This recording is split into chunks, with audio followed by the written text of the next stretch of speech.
Assalamualaikum warahmatullahi wabarakatuh. Nama saya Nora Bazayati binti Muhammad Kadim. Nombor metrik K46108. Hari ini saya membuat pembentangan dan juga laporan mengenai latihan industri yang saya jalankan di tempat saya bertugas, iaitu di Ibu Pejabat Polis Daerah Keluang. Saya merupakan seorang pegawai polis, uh, pegawai polis dan saya bertugas di Ibu Pejabat Polis Daerah Keluang. Dan kekuatan ni sedikit mengenai tempat bertugas saya, di mana saya bertugas di Balai Polis Keluang. Dan kekuatan di Ibu Pejabat Polis Daerah Keluang itu sendiri adalah seramai 650 orang dan diketuai oleh Ketua Polis Daerah iaitu berpangkat ACP, Assistant Commissioner Police, bernama Bahrin bin Muhammad. Jadi sepanjang penelitian terhadap sepanjang penelitian terhadap 5 aktiviti PSM yang telah dijalankan semasa saya bertugas di Ibu Pejabat Polis Daerah Keluang adalah saya melihat dia merancang tentang strategi latihan kepada pegawai dan juga kaki tangan. Jadi ini penting bagi memastikan organisasi tidak ketandusan pekerja mahir dan juga berpengetahuan di masa hadapan. Selain itu, dia telah melatih latihan asas untuknya anggota polis baru. Dia juga memberi latihan kemahiran dan juga kepakaran kepada semua petugas tak kira kategori pangkat.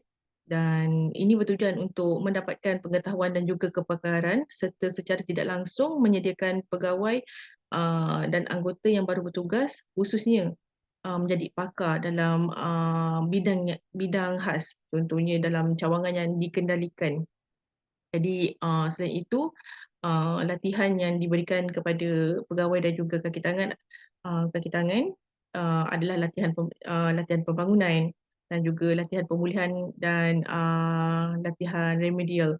Remedial ini diberi kepada anggota yang sedang berkhidmat yang terdiri daripada semua anggota berpangkat, semua pangkat dan bersifat secara pemulihan dan bertujuan untuk memperbetulkan dan menyelesaikan masalah pengendalian kerja dari aspek sikap, mental, fizikal sejajar dengan kehendak dan juga kehendak pasukan. Jadi contohnya dalam peningkatan etika PDRM dan juga khusus kemahiran dari segi kaunseling. Jadi selain itu antara antaranya adalah aspek motivasi pekerja dan juga komunikasi. Yang ketiga adalah dia mengambil dan merekrut tenaga kerja yang baru. Jadi yang keempat adalah pemantauan terhadap proses kerja dan sistem kerja anggota. Dan selain itu adalah hubungan antara anggota dan juga ketua. Uh, jadi antara cabaran dan kekangan yang dapat dilihat adalah uh, semasa saya membuat latihan ini adalah apabila berhadapan dengan trend masa kini, organisasi sepatutnya bersedia untuk menghadapi trend tersebut. Jadi trend semasa memberikan banyak kegunaan dan kebaikan dalam pengurusan sumber manusia. Jika dia tidak dikawal dengan baik. Jadi cabaran terhadap trend juga secara tidak langsung telah mewujudkan keupayaan yang perlu diperhatikan dalam sektor awam maupun swasta seperti yang dihadapi dalam pembangunan sumber manusia di Ibu Pejabat Polis Daerah Keluang itu sendiri. Um, jadi antara trend dan juga cabaran yang kita dapat lihat di sini antaranya adalah mengubah pemikiran kaki tangan itu sendiri, di mana pemikiran perlu diubah sejajar dengan perubahan persekitaran yang berlaku dengan pantas. Jadi pemikiran kaki tangan yang dianggap bahawa bekerja makan gaji ni perlu ditukar. Jadi iaitu berkhidmat untuk menyelesaikan masalah dalam kes-kes yang dilakukan. Jadi melaksanakan fungsi pengurusan sumber manusia sebagai organisasi yang lebih cemerlang. Jadi menjadi cabaran kepada setiap kaki tangan. Selain itu, antara cabaran yang dapat dilihat adalah cabaran untuk menerapkan nilai-nilai murni dan integriti dalam jabatan. Itu kita dapat lihat di mana ramai yang uh, bermasalah di dalam PDRM itu sendiri. Jadi ia perlu dititik beratkan dalam jabatan. Jadi anggota yang tidak berintegriti akan mencemarkan nama baik jabatan.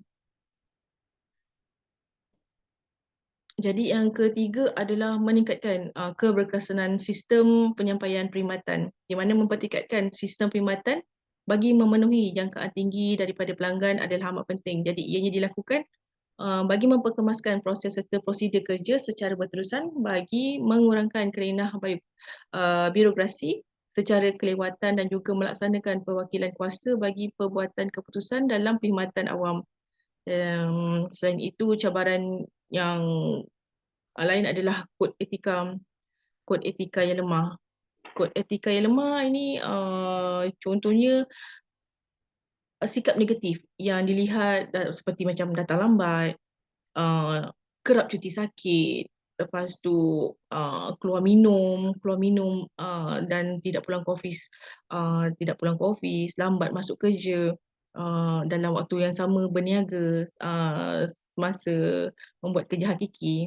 Ia adalah disebabkan itu adanya unit tata tertib yang akan memantau disiplin kaki tangan. Jadi masalah ini dapat diatasi dengan adanya peranan pegawai yang akan memberi teguran kepada anak buah sekiranya berkelakuan membuat pelanggaran kod etika. Jadi pengetahuan dan kemahiran yang diperolehi semasa saya membuat latihan industri adalah latihan ini dapat membantu meningkatkan kecekapan di pelbagai bahagian penerimaan aduan dan seterusnya melahirkan pandangan yang positif orang awam terhadap unit polis itu sendiri. Selain itu, ia mendedahkan tentang situasi sebenar, dunia sebenar pekerjaan, khususnya dalam bidang pengurusan yang membolehkan saya memahami dan serta mengetahui tentang lebih banyak dan lebih baik tentang bidang PSM ni sendiri. Jadi antara ciri-ciri profesional PSM adalah bersikap positif.